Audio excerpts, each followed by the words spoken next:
এখানে অনেকগুলো চাল রয়েছে। চ্যাটজিপিটি কে এগুলো গুনে দিতে বলবো, কয়টা চাল এখানে রাখা রয়েছে, চ্যাটজিপিটি আসলে গুনে দিতে পারে কিনা আমরা দেখবো আজকের এই ভিডিওতে। এরকম আরো ভিডিও পেতে অবশ্যই ফলো দিবেন। চ্যাটজিপিটির কিন্তু আরো কঠিন টাস্ক আমরা দিতে যাচ্ছি।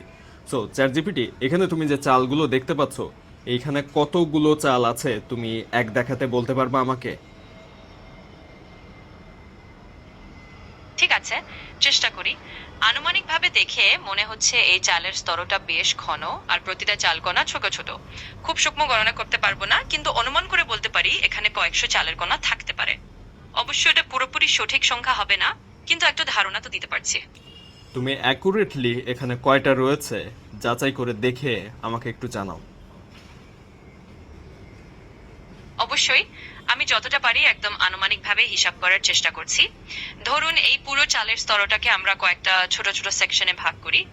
প্রতিটা সেকশনে ধরুন 50টা করে চালকণা আছে বলে যদি ধরি, তাহলে মোটামুটি 10-12টা সেকশন মিলিয়ে আনুমানিক 500 থেকে 600 চালের দানা হতে পারে।